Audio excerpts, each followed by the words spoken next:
Hello and welcome to St. Lucia Magazine, your weekly roundup of the nation's top stories in education, the economy, infrastructure, agriculture, and more. I'm your host, Nival Auguste. In this edition, Parliament hosts a post-election seminar and small businesses go digital under a new initiative.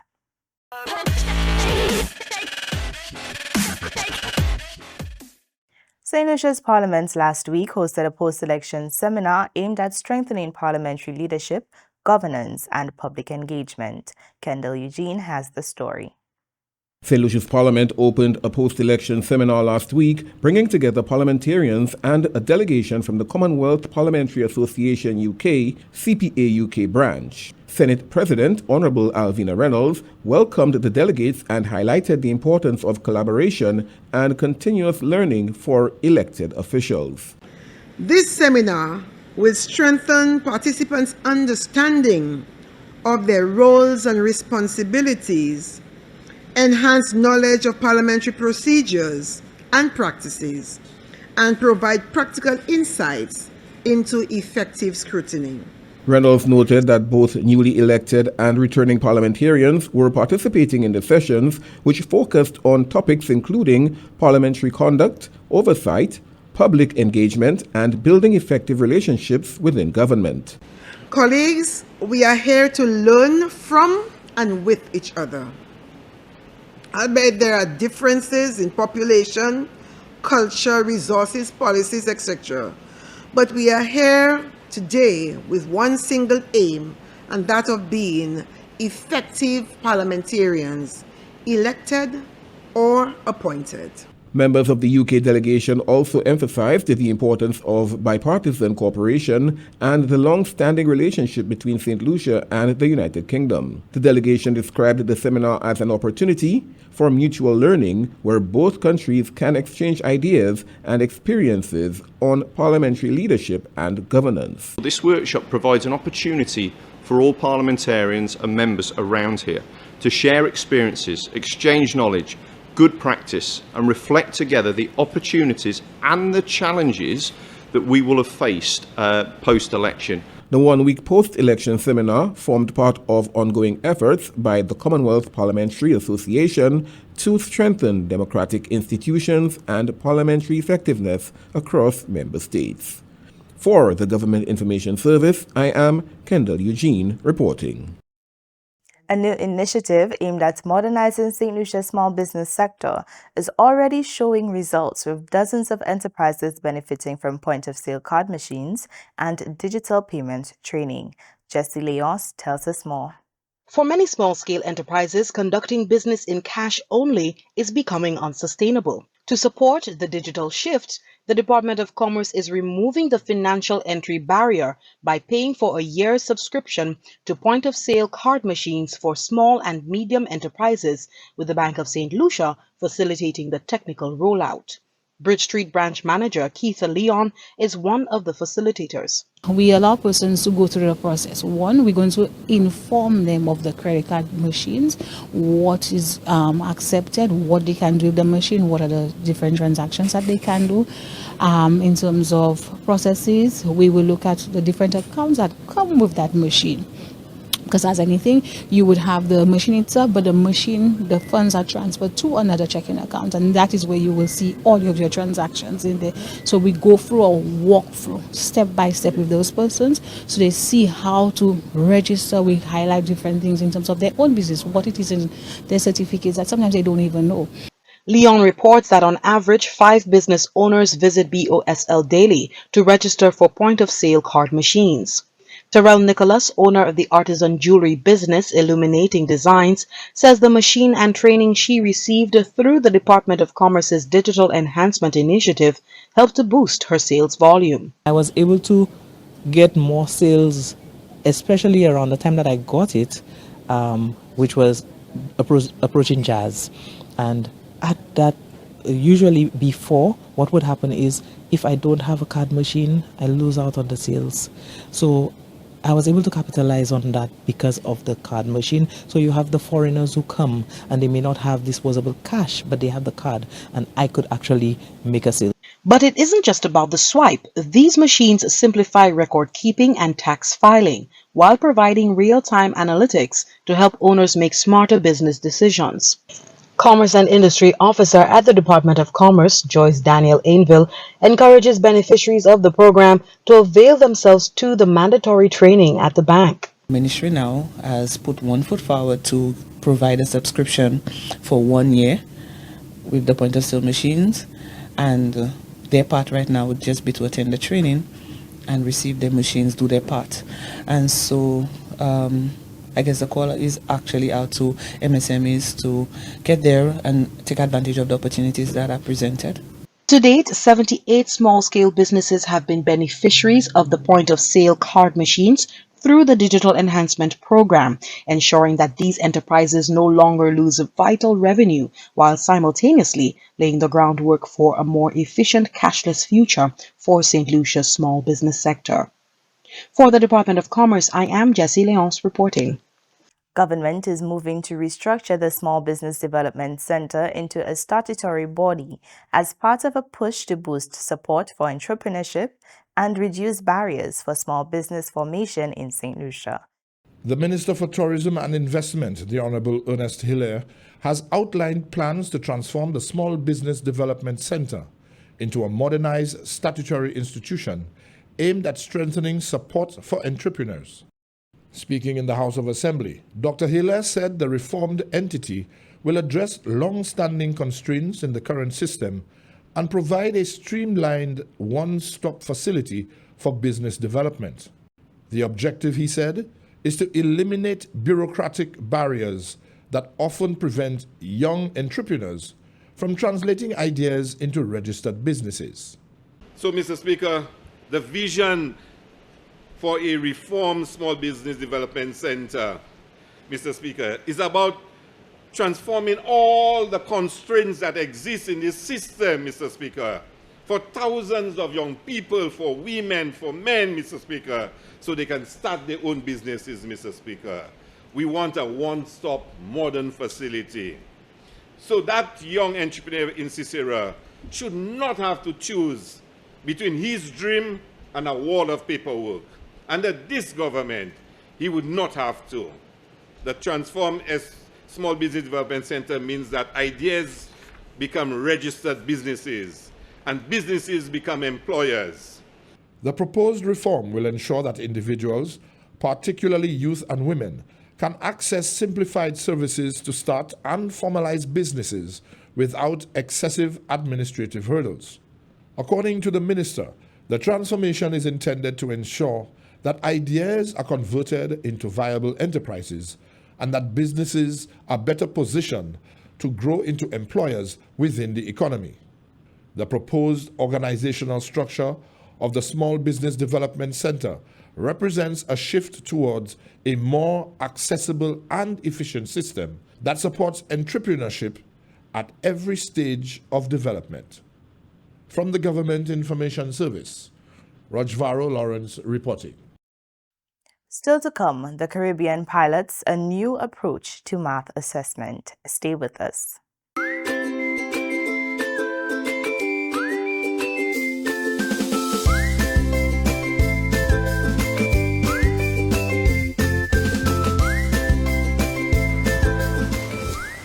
Trans fats are unhealthy fats found in some foods. However, it can also be formed from our cooking habits. Did you know that reusing oil when frying can create trans fats? Or that using healthy oils for frying foods at high temperatures can also generate trans fats? Yes, it can. Avoid such practices to protect your health. This message is brought to you by the Nutrition Unit of the Ministry of Health, Wellness and Elderly Affairs. Welcome back. Education Minister Honorable Kenson Casimir visited examination centers as students took the CPA and CSEC exams. Amanda Faye Clark reports. Examination centers throughout the island were once again filled with a sense of focus and quiet determination as both primary and secondary students continued their respective assessment periods today. At the secondary level, CSEC candidates are sitting examinations that, in several subjects this year, incorporate new digital application-based components, a significant step in the region's ongoing transformation of assessment practices. The shift is aligned with broader education reform efforts aimed at strengthening digital literacy, critical thinking, and real-world problem-solving skills among students.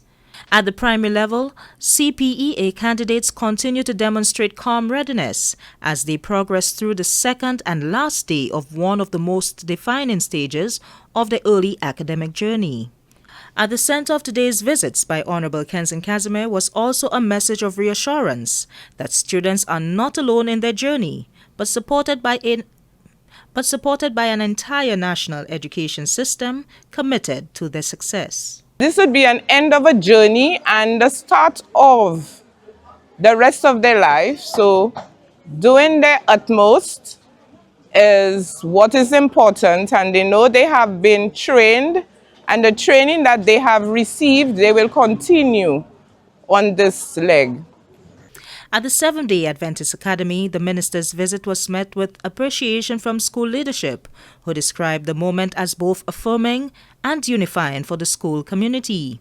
Vice Principal Angel Gabriel noted that such engagement reinforces the importance of inclusion within the national education landscape, particularly for schools that operate within diverse educational settings. It's very important because we are a private school, and having him here tells us that we are not on our own, but we are part of the entire system. Ministerial engagement at examination centers today also reflected the government's wider education agenda, one focused on strengthening equity, deepening student support systems, and advancing the integration of digital tools within teaching, learning, and assessment. The introduction of digital application-based elements within this year's CSEC examinations signal a gradual but deliberate shift towards a more modern education ecosystem, one that equips students with the competencies required for a rapidly evolving global environment. In this context, the ministry says its priority remains clear: to ensure that innovation strengthens rather than disrupts student readiness and confidence at every stage of the learning journey. As a new Minister of Education, I felt it necessary to visit some of the schools participating also in the CSEC examinations, just to get a feel for how they are actually acclimatizing themselves to this new era of digital transformation in schools and functioning under different pressures. I visited the SD Academy today, a school that has been doing very, very well managed. Looks like its upkeep is at a level that we'd want as a ministry. Obviously, all schools have their challenges, and we are looking to ensure that we can still engage them and see how, as a minister and as a ministry, we can assist them along the way.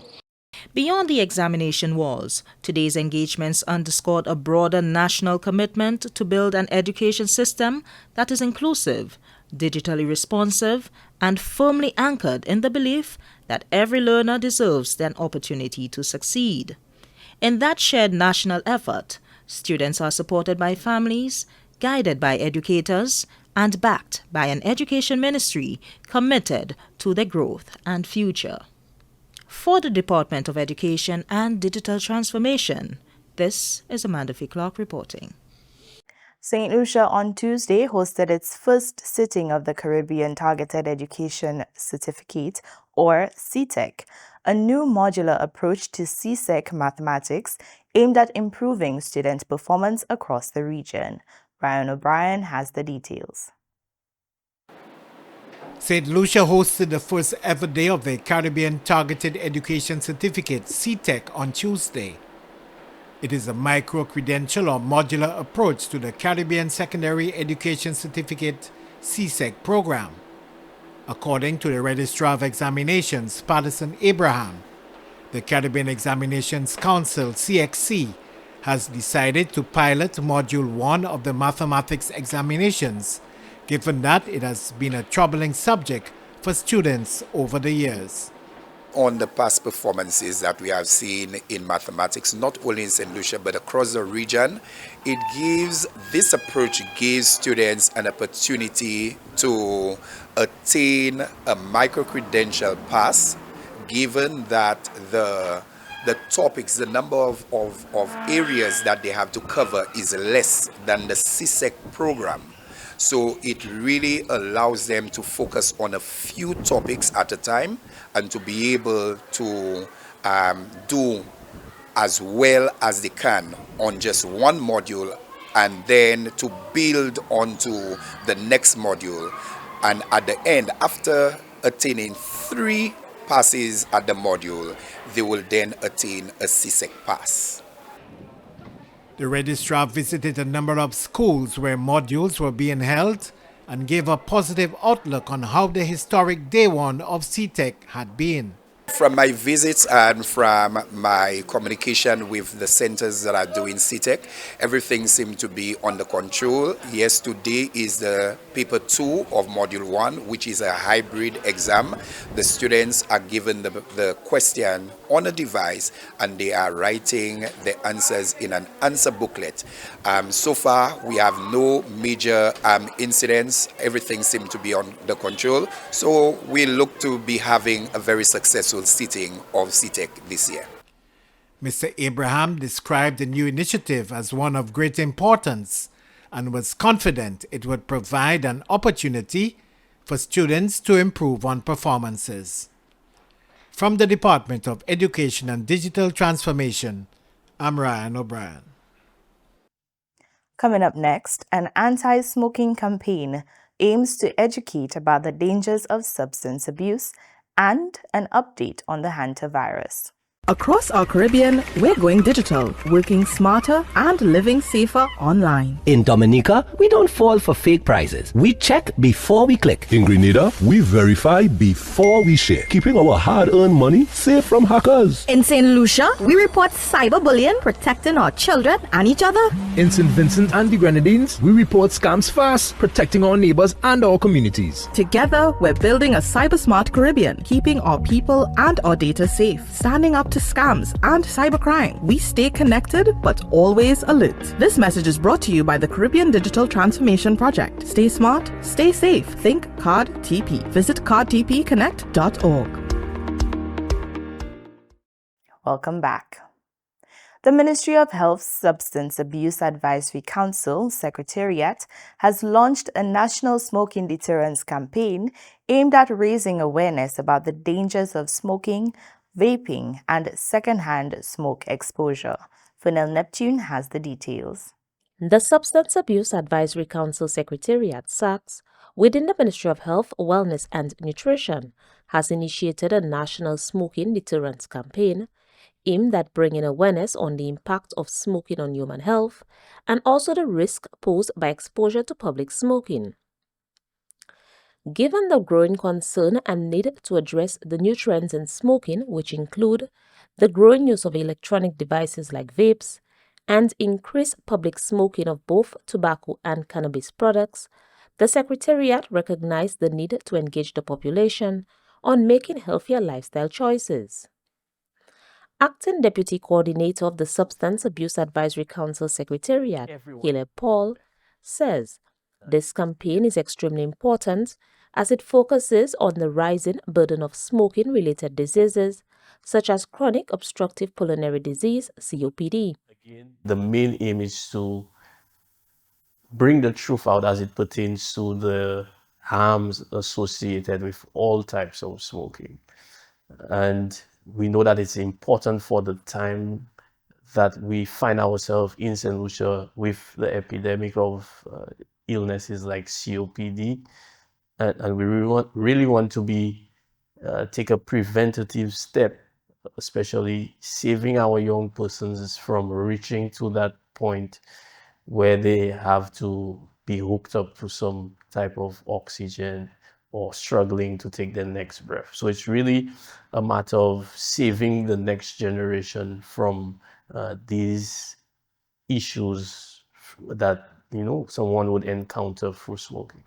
The Smoking Deterrence campaign supports the Ministry of Health's efforts to heighten public awareness and adopt behaviors to reduce the growing burden of chronic non-communicable diseases. The campaign will involve the engagement of various priority populations, including the business community, education sector, events organizers, and also engagement in the community. We are using peer helpers, persons who are parts of sports groups and other young groups that target young persons. And we'll be training them how to develop those messages, giving them the information as well as to the dangers associated to all types of smoking. We'll be doing presentations at the workplaces. We'll be having trainings at these workplaces. Again, targeting workplaces where we observe persons having these issues. We ask persons to request if they want these presentations done at their workplaces through the Substance Abuse Secretariat. And we hope that as we share the message, that persons will definitely see the dangers of all types of smoking. The acting deputy coordinator also spoke on the rollout of the Smoking Deterrence campaign. Persons will see through social media our different products, through public service announcements.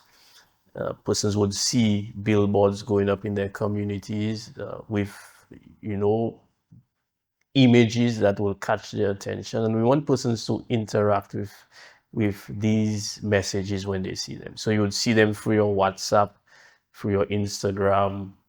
You would see these billboards, and we want you to share it with persons around you, in your social groups, so everyone can hear the message. So you would see us on the television, at your favorite shows, both radio and television. The Substance Abuse Advisory Council Secretariat encourages everyone to actively support and contribute to making the next generation, which will create a healthier St. Lucia for us all. Reporting from the Ministry of Health, Wellness and Nutrition, I am Fernal Neptune. The Ministry of Health is monitoring reported hantavirus cases linked to the cruise vessel MV Hondius. The Ministry of Health has been monitoring recent reports of hantavirus cases.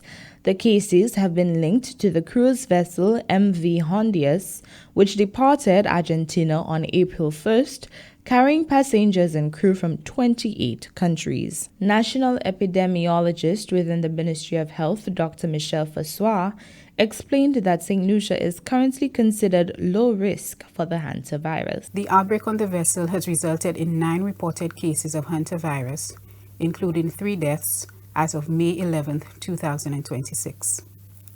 5 of the 9 reported cases have been laboratory confirmed. Efforts are ongoing to ensure affected individuals receive appropriate medical care and to prevent further spread of the virus. At present, St. Lucia is considered to be at low risk for the hantavirus transmission. Dr. Fassois added that while the overall public health risk is low, the Andes strain of the virus can be transmitted through prolonged contact with an infected person. Transmission to humans is primarily through contact with the urine, droppings, or saliva of infected rodents. There is limited spread from one person to another, and this has only been documented with the Andes virus, which is the strain associated with the outbreak. Such spread is generally linked to close and prolonged contact with an infected person. Symptoms of the hantavirus may include fever, headache, muscle aches, abdominal pain, nausea, and vomiting.